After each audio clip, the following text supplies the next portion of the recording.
Seja um cristão, mas preparado para expressar a sua fé. Faça cursos completos de teologia, hebraico bíblico, preparação para a escola dominical. Estude a palavra de Deus com mestres capacitados. Elienay Cabral, Josué Brandão, Cláudio Gama, Alain Brizotti, Benhur Lopes, Elias Torralbo, Eduardo Reis e muitos outros professores. Seja um pregador mais capacitado para pregar o Evangelho. Tenha acesso ilimitado a todos os cursos online por apenas R$ 49,90 mensais. Venha estudar na Academia de Pregadores. A maior escola de teologia online do Brasil. O Evangelho é a única verdade, capaz de transformar as pessoas. Este é o propósito: transformar a vida daqueles que ouvem a pregação do Evangelho. Vidas serão salvas, curadas, libertas. Este é o motivo que nos move a pregar, buscar e salvar o que se havia perdido. Meu nome é Augusto Medeiros. Deus abençoe você.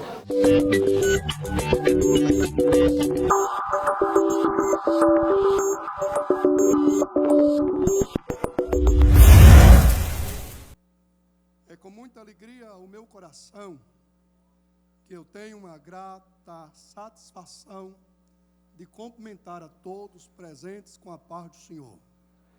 Os irmãos que estão de pé, podeis tomar os seus confortáveis assentos, em nome de Jesus Cristo. Relativo à questão de números ou de multidão, isso não me preocupa, porque o maior pregador de toda a história, a uma hora como esta, assentou-se num poço e esperou uma mulher que, do contexto da sociedade dos samaritanos, não valia nada. E Jesus evangelizou ela. Jesus falou dele para ela. Ela creu no Senhor de uma forma tão extrema, a ponto de largar o seu cântaro, pecados, iniquidades, vida velha, vida preguiça, vida miserável, vida de pobreza. E agora, com o seu cântaro abandonado, ela reconhece Jesus como profeta, como um judeu e como um salvador do mundo, e munida de uma informação que pela pessoa de Cristo lhe foi informada, que a adoração não só era válida se fosse a Jerusalém, mas Jesus diz: verdadeiros adoradores adorarão ao Pai em espírito e em verdade. Não importa o lugar, não importa o ambiente, sentiu a presença de Deus, abra a boca e glorifique, porque Jesus é o Senhor, que tem o poder de fazer muito mais do que pensamos e do que imaginamos. Aquela única ouvinte voltou a Samaria numa disposição de romper com um tabu, de quebrar uma tradição, em mostrar para eles que a sua vida foi de fato mudada e transformada. Esta mulher entra na cidade dizendo: vinde e vede, um homem que nunca me viu, mas revelou toda a minha vida. Porventura não é esse o Cristo, o Messias que havia de vir? E diz a palavra que toda a Samaria correu em direção a Jesus, e ali Jesus estava com o segundo sermão preparado para ministrar para aquela multidão, e diz a Bíblia que através de uma evangelizadora, Jesus conquistou uma cidade toda para ele. Então, eu quero agradecer ao pastor presidente desta convenção, desta igreja, deste evento dos Gideões, pastor Reuel Bernardino, pela liberdade e a confiança que ele deposita sobre a minha pessoa. Louvar o Senhor pela vida do pastor Henrique, Deus o abençoe e que a bênção de Deus seja sobre a sua vida. Quero louvar ao Senhor e deste púlpito eu quero transferir um agradecimento a Deus, a pessoa do meu amigo pastor Napoleão Falcão, que foi a pessoa que Deus usou para me indicar a este lugar. Louvo a Deus pela vida do pastor Manuel de Brito Neto, meu amigo, pastor Sinésio Filho, meu amigo e meus conterrâneos, nosso irmão pastor Cristiano, que está responsável por uma grande obra ali em João Pessoa, na Paraíba, com a extensão. Deus abençoe a sua vida. Louvo ao Senhor pela vida da irmã Silvana, seu esposo, meu amigo presbítero, pastor Evaldo, que veio de João Pessoa no seu automóvel para dar glória aqui neste lugar, acompanhado de mais algumas pessoas. Louvo ao Senhor e daqui quero mandar uma saudação calorosa para o pastor presidente, o meu presidente, pastor Zé Carlos de Lima, que é presidente da convenção no estado da Paraíba e presidente da Comadeno. Louvo ao Senhor pela vida da minha esposa, Deus abençoa a sua vida. E louvo a Deus pela vida da minha família.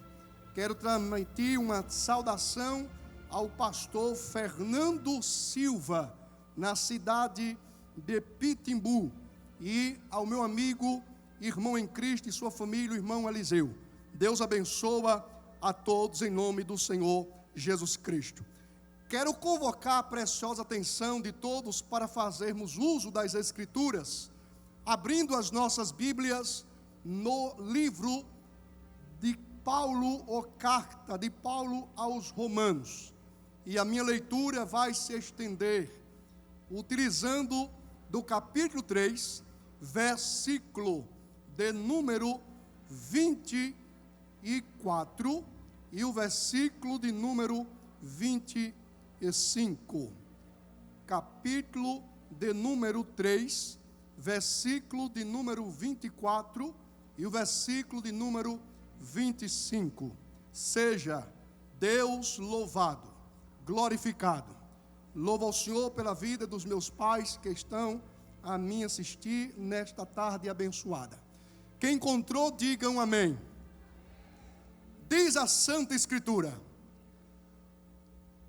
sendo justificados gratuitamente pela sua graça, pela redenção que há em Cristo Jesus, ao qual Deus propôs para propiciação pela fé, no seu sangue, para demonstrar a sua justiça, pela remissão dos pecados dantes cometido sob a paciência de Deus.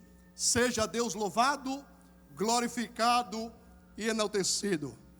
Mando uma saudação para o meu amigo pastor Gilvan Rodrigues e sua digna esposa, a irmã Enaura, que está me assistindo ali no hotel. Deus abençoe as suas vidas. É de fundamental importância que todos tenhamos convicção de nossa ou da sua salvação. Pois sem essa convicção, ou com essa convicção, ou munida dessa convicção, a Bíblia nos garante e nos assegura que teremos vida eterna. Sem essa convicção, é impossível ao cristão ou ao homem viver uma vida de cristão. Só vive uma vida de cristão quem tem a convicção da sua salvação. A salvação, ela não é um dos grandes milagres que Jesus opera. Porque se eu afirmo que a salvação é um dos maiores milagres que Jesus opera, eu tenho que apresentar para este público e para a igreja, para o Brasil e para o mundo, um outro milagre que substitua o teor da salvação. Como a salvação não é um dos maiores milagres que Jesus opera, porque salvação é o maior milagre que Jesus opera na vida de quem crê e na vida de quem quer.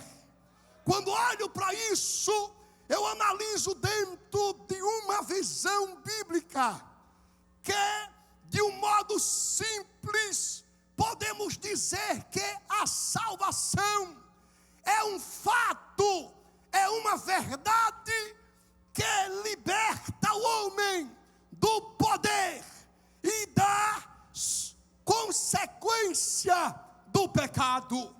Quando eu olho para esses elementos que Paulo impõe como condição para a salvação, eu reflito e vejo que Paulo está munido de um alicerce, de uma base que garante a qualquer homem, a qualquer mulher, a certeza plena da salvação em Jesus. Salvação é tão glorioso que não só passa de um simples milagre. Salvação é tão extraordinário que dentre os milagres que Jesus opera, a salvação é o único milagre que no céu promove festa. Quando eu olho para isso, eu reflito e vejo dentro de uma contundência precisa que Jesus é o Senhor, que tem poder para salvar a pior criatura existente sobre esta terra. Enquanto a lei humana é perita em condenar a melhor pessoa, a graça de Deus é perita em salvar a pior criatura. Quando eu olho para essas verdades, eu analiso dentro de uma conjectura bíblica, e não somente bíblica, mas na questão soteriológica, que não existe outro nome, não existe outra pessoa, não existe outro método, não existe outra maneira, não tem outra forma que o homem venha ser salvo, se não for através da pessoa bendita de nosso Senhor e Salvador Jesus Cristo. Quando eu olho para isso, eu analiso e vejo que Paulo apresenta 3 elementos básicos para a salvação, e dentre esses elementos, Paulo apresenta em primeiro lugar a graça. Porque Paulo apresenta a graça? Quando eu olho para isso, eu analiso e vejo que Paulo vê em Jesus algo que não viu em mais ninguém, a começar dele. Porque Paulo, antes de ser Paulo, era o Saulo, e na condição de Saulo, ele fez barbárias com a igreja, com os cristãos, com aqueles que confessavam o nome do Senhor Jesus Cristo. Quando eu olho para isso, eu analiso e vejo dentro de uma revelação que Jesus Cristo Cristo se manifesta em graça. O que é graça? É um favor imerecido de Deus para a criatura humana.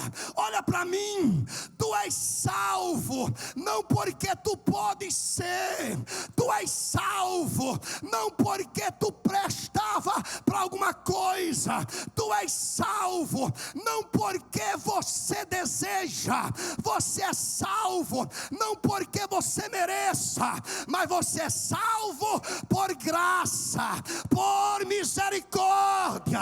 Olha quem tu era, olha o que tu tinha, olha o que tu fazia. Tu não era nada, tu não tinha nada, tu não podia com nada, tu era uma miséria, tu era uma desgraça, porque quem não tem a graça vive na desgraça. Você não podia com nada. Quando Jesus te encontrou, você estava no estado deplorável. Jesus investiu aonde ninguém quis investir. Satanás te pegou pelo colarinho da camisa e te arremessou no primeiro lixão que ele encontrou na esquina, porque nem para pecar mais tu prestava.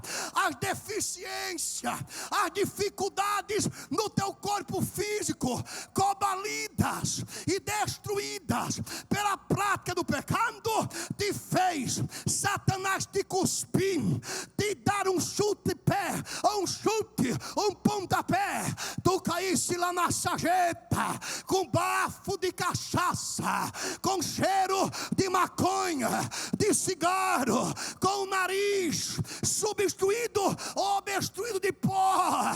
Quando Jesus resolveu te pegar da esquina, Satanás gritou: ei, eu já larguei porque não presta. E Jesus, como é perito em comprar quem não presta, Jesus disse: diga quanto é que eu vou pagar à vista. Oh, levanta a tua mão e exalta o nome de Jesus Cristo. Satanás está com raiva, é porque você pode dar glória e ele não pode.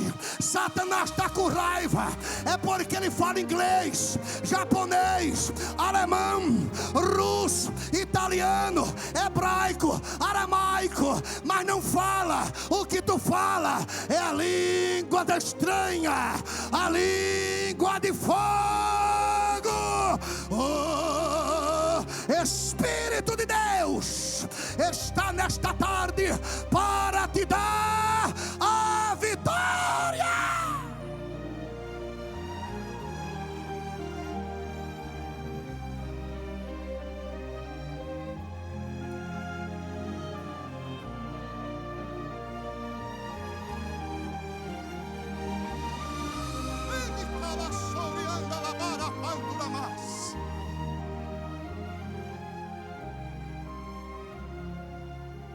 Porém, queridos, Paulo impõe a graça como condição para a salvação.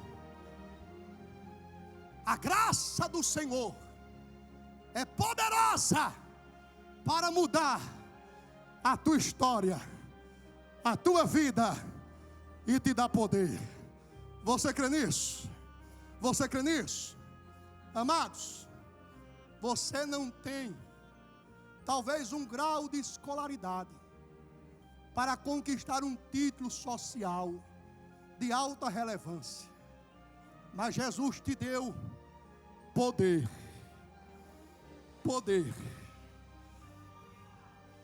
E quando o diabo te vê, ou ele abre ou cai com a crista na terra, porque vai passando analfabeto, uma analfabeta munida de autoridade através da graça.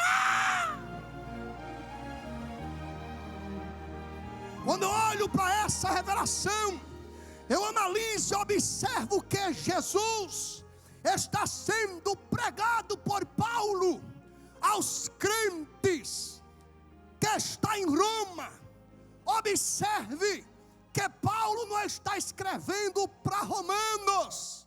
Paulo está escrevendo para crente salvo que morava em Roma. O compromisso de Jesus é com quem tem compromisso com Ele. More você aonde morar, habite você onde habitar. Se a trombeta tocar, se tu morar vizinho a Satanás, o bicho fica e tu sobe. Aleluia. Quando eu olho para isso, eu analiso e vejo que o diabo é tão sagaz, é tão safado, é tão nojento, que ele nunca acreditou que tu ia ser crente.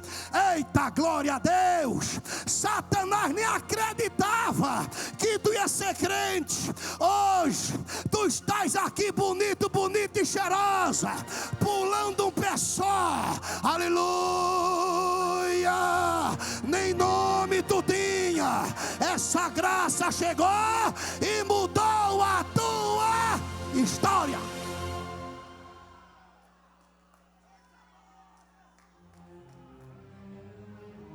Você está lembrada?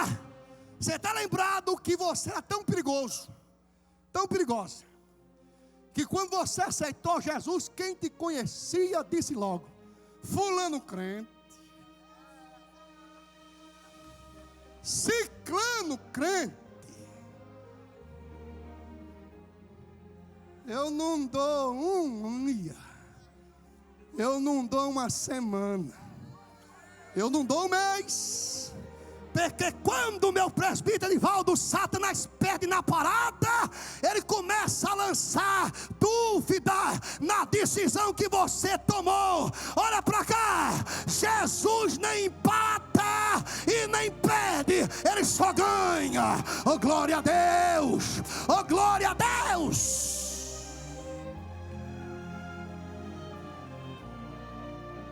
Fulano crente, deixa chegar São João, deixa chegar Carnaval. Ele é fã, ele é componente daquele bloco. Ele não vai segurar esse negócio de crente na cabeça dele, é porque não tem nada que o atraia. Mas quando chegar São João, quando chegar Carnaval, tu vai ver ele correr direto para aqui. Tu vai ver ele comprar o abadá. E falando em comprar abadá, tem gente que fecha a mão para a obra. Mas quando não era crente, pastor Moisés, quando falava em abadá, ele não queria saber nem quanto era. Já passava o cartão para cima e para baixo para se mostrar. Aleluia. Hoje tu está aí na pindaíba, sem nada. O diabo te zerou e Jesus está aqui para dizer: eu sou o Senhor que te guarda, eu sou o Senhor que te cura, eu sou o Senhor que te levanta. Envergonhados e confundidos serão todos os que se levantarem contra ti.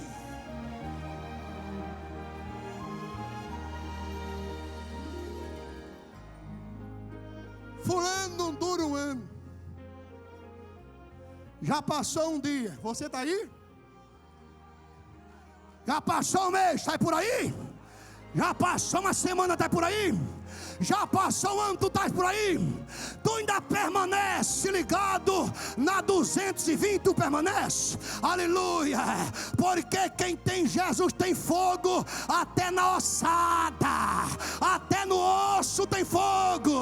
Sepultaram alguém, e quando alguém caiu por cima da ossada do profeta, o defunto se levantou. Ossada de crente tem fogo. Oh glória a Deus.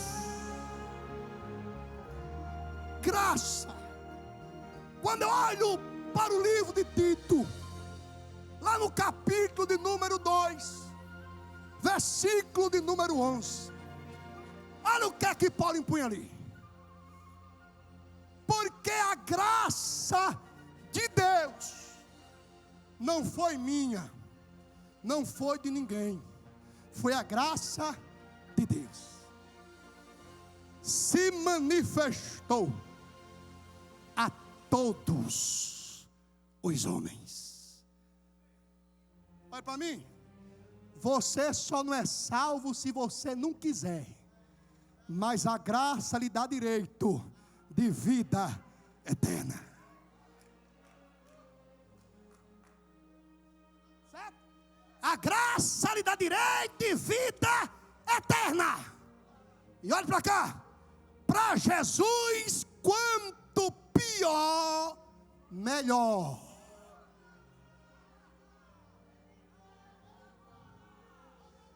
Ele não procura qualificados para salvar. Ele procura desqualificado para qualificar. Arranca da mão dele e da mão dela a cachaça, a peixeira, o 38 e coloca 66 e diz: agora vá, bombardeie o bairro, bombardeie o município, a cidade, a nação e diga que eu sou grande e sou o Senhor da sua vida.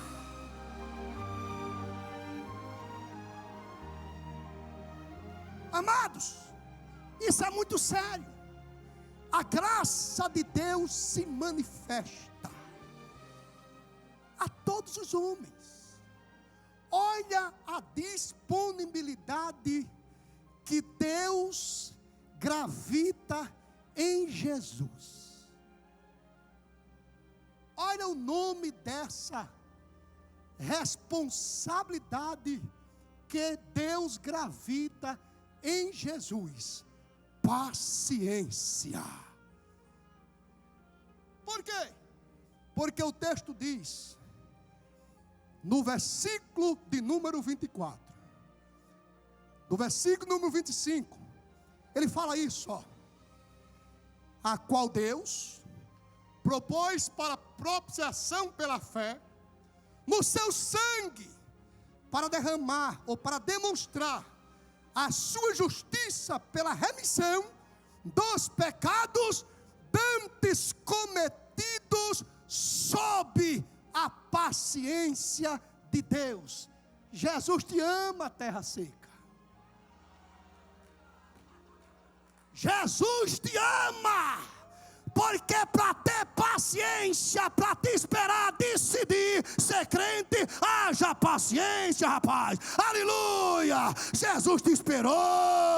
Jesus, eu estou aqui lhe aguardando. Venha-se embora, seu desgraçado. Satanás quer te matar. Não te matou porque eu tenho um negócio da tua vida. Se tu não vem inteiro, mas tu vem faltando a perna, faltando um braço, um olho, os dentes, mas tu vem. Tu vem, levanta a tua mão com esse profeta, exalta a Deus.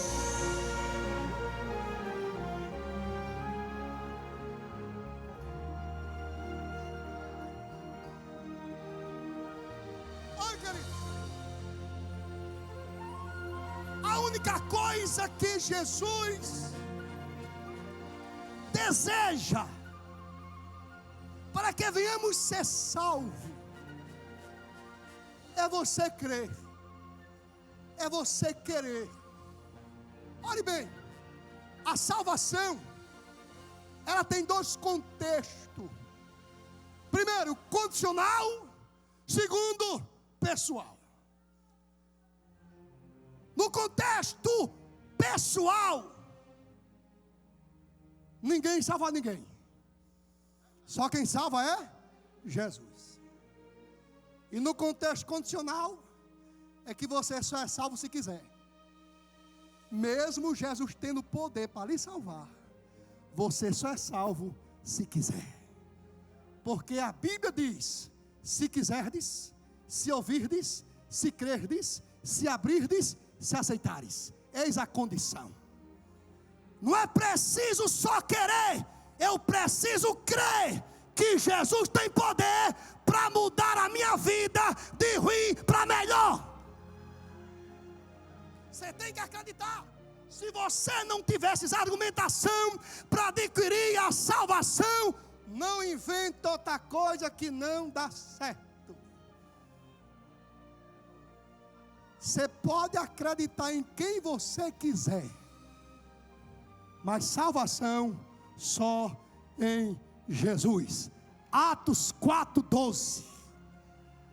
Em nenhum nome ninguém pode ser salvo a não ser pelo nome de Jesus.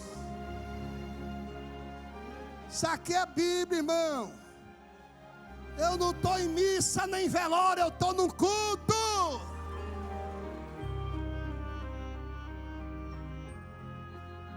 Mas veja algumas coisas interessantes para mim finalizar. Observe bem aqui uma coisa. No que tem respeito à questão da graça, o Evangelho se manifesta nessa graça. Jesus não mandou pregar para fazer membros. Jesus mandou pregar para fazer discípulos. A palavra discípulo no grego significa aluno. Jesus disse: eu não estou chamando ninguém para me ensinar, eu estou salvando para ensinar vocês a ser salvos. Na condição de Salvador, Ele está para salvar, e na condição de Senhor, Ele está para mandar. Dá para você evangelho? Dá para você evangelho? Evangelho de Jesus dá para você? Porque se você diz que é salvo e a vida não condiz com o que a sua boca fala, você é crente em alguém, menos em Jesus.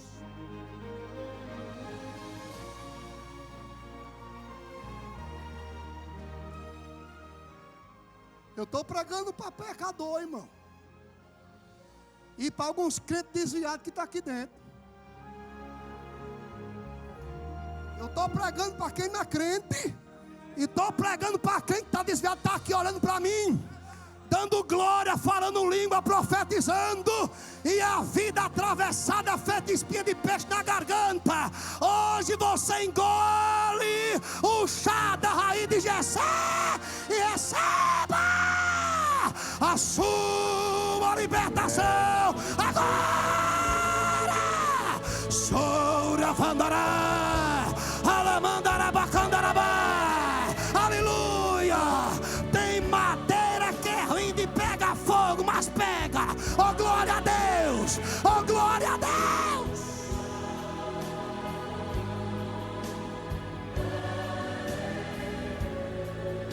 Você pode até questionar, mas salvação é isso aqui. Salvação é compromisso. Salvação é vida. Salvação é renúncia. Salvação é confronto. Salvação é nova identidade. Salvação é isso. Não para forró, não para procissão, sim para Jesus, sim para glória, sim para aleluia, sim para unção. Isso é salvação.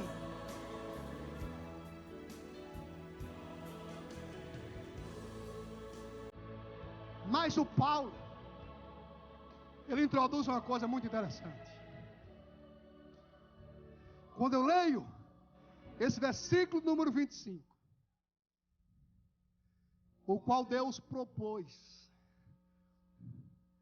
gratuitamente para a propiciação pela fé no seu sangue, para demonstrar a sua justiça pela remissão do pecado antes cometido sobre a paciência de Deus. Ele fala da fé. Depois, ele fala do sangue.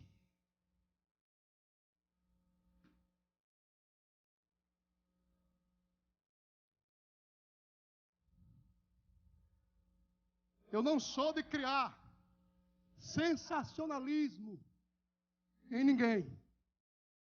Os paraibanos que me conhecem sabem que eu não crio sensacionalismo com ninguém. Eu não preciso de um barulho para sentir a presença de Deus. Agora, quando a presença de Deus chega, faz barulho. Aí eu não fico quieto, eu tenho que me mexer. Observe bem. Fé e sangue. Graça que se manifestou. Fé que me dá condição de crer e aceitar. Sangue que me dá legitimidade na minha filiação, reconhecida pela paternidade de Deus. Satanás possa não te dar valor, não precisa. Eu não preciso de elogio do inferno. Eu não preciso de estar dizendo que eu sou filho de Deus. A fé que gerou em mim, através da salvação, me assegura. O diabo querendo ou não querendo, vocês são filhos de Deus.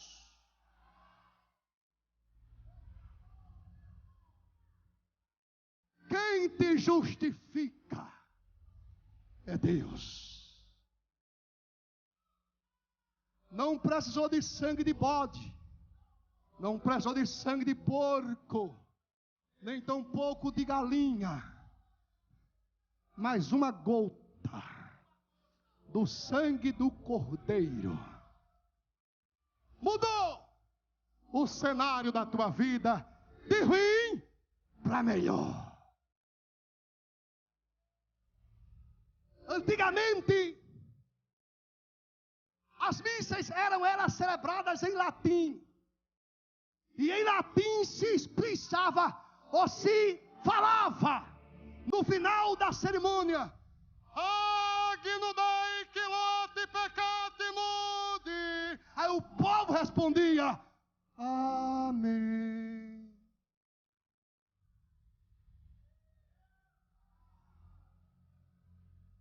Vamos chegar. Repito, antigamente se dizia, com as costas para o povo, de frente para o altar: Agnus Dei que lote peccati mudi. O povo, sabe o que eles estavam dizendo? O que está escrito em João capítulo 1, versículo 29. Eis aí o Cordeiro de Deus, que tira o pecado do mundo.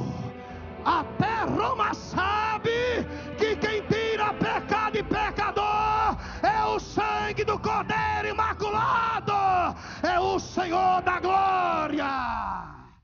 Em Roma, Eminurgi Bidai, meu Deus.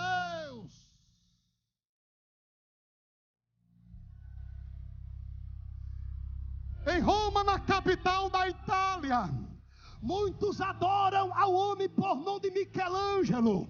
Michelangelo é adorado por duas razões. Primeiro, porque ele decorou a cúpula ou a Capela Sistina do Vaticano e construiu a cúpula da Catedral de São Pedro. Jesus é muito maior. Primeiro, porque ele é criador. Segundo, é proclamador. Terceiro, interplantador da grande e fenomenal Pompeia Bíblica do Calvário. Ele é maior do que Johannes Kepler, o fundador das leis que rege os interplanetários. Ele é mais evoluído e requintado do que o teatro de Epitágora na Grécia. É mais fantástico do que, aleluia, todo o Império Azteca. Jesus é mais valioso do que o quadro de Mona Lisa pintado por Leonardo da Vinci. Jesus, ele é, aleluia, mais sábio do que Platão, o filósofo aristocrático da Grécia.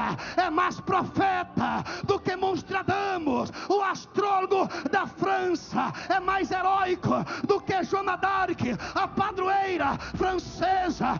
Jesus é mais, aleluia, é fenomenal, e ele é mais catedrático do que Sóstenes e Demóstenes juntos. É uma plataforma de eloquência de palavra. Jesus é mais iluminado do que Buda, o Deus do Azteca ou o Deus da China. Jesus é Senhor em cima, é Senhor embaixo. Ele nunca foi um estadista com Mahatma Gandhi, mas ele com duas frases resolveu o problema político e administrativo de Jerusalém. Dai a César o que é de César e a Deus o que é de Deus. Jesus nunca teve padaria nem peixaria, mas com 5 pães e 2 piabas só de homem ele alimentou 5.000, tirando mulher e criança. Jesus Cristo nunca foi atleta, mas sempre chega primeiro do que Satanás